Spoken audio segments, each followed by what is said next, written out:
Okay. So this is probably isn't going to connect with a lot of you, but this is my own personal journey here. This makes me think, since the prompt here is to consider something that was non academic. I like to play video games in my free time. And I have a friend who has a lot more free time than I do. And so he's kind of my compass for trying out new games. He plays a lot, goes in these different places, and he's just like kind of prolifically eats these things, goes through them very quickly. And so if he says, "Hey, this game is good, you should try it out," and I have the time, then I'll explore that. So we pick up a new game. It's very, very complicated. I've played a game like this before, but but not like this kind of format. It doesn't really matter in specifics, right? But I'm semi familiar with the format. But there's a lot of new information, and there's zero built-in like tutorial or feedback process from the game. It's very much you are thrown in the deep end. So I'm very thankful that my friend, his name is Brian. I'm very thankful to have my friend with me walking me through the process.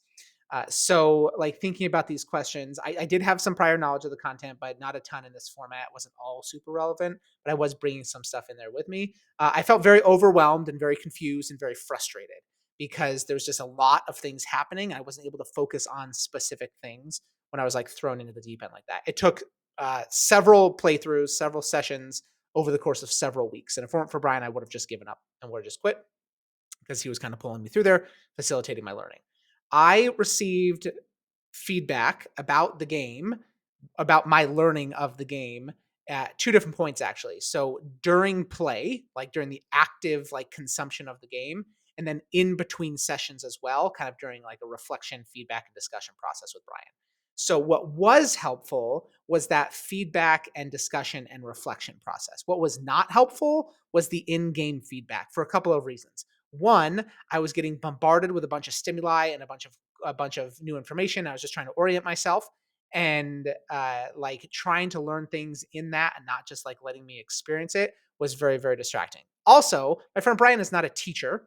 And so if something is not going well, and I will say teachers are guilty of this also, though they're much better about not doing this than other teachers. If something's not going well, I'm not figuring it out because he has so much more experience in this realm. He just does it for me.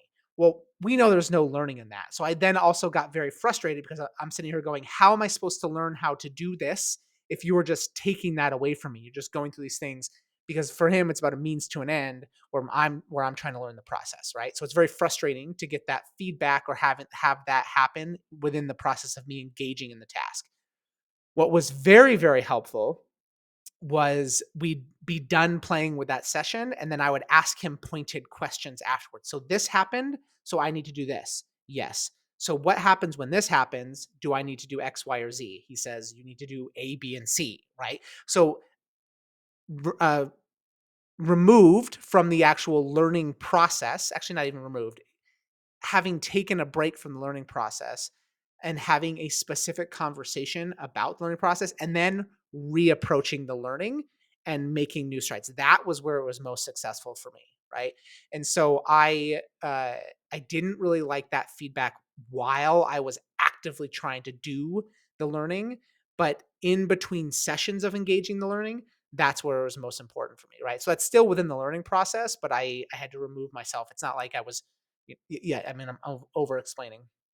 So as I think of those resources that I explored and that content that I explored from uh, the documents left in the previous module. Sorry, I'm trying to pull up things. The thing that would be most helpful to me would be this peer feedback choice board. So obviously, I'm not going to sit down with Brian as we're playing a video game and say, "Here's this choice board. Here's how I'd like to receive feedback." But I could have said to him, "Hey, hey, hey, hey, hey, hey.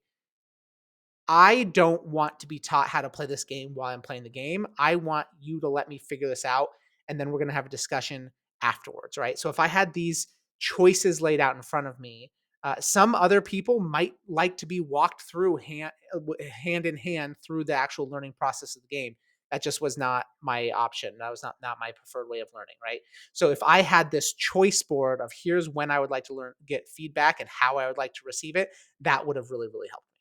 All right, that was not off the cuff. I did make some notes before I started talking about this, but that was an interesting reflection process for me. I hope this is as valuable for you as it was for me. All right, I'm excited to see what you guys come up with.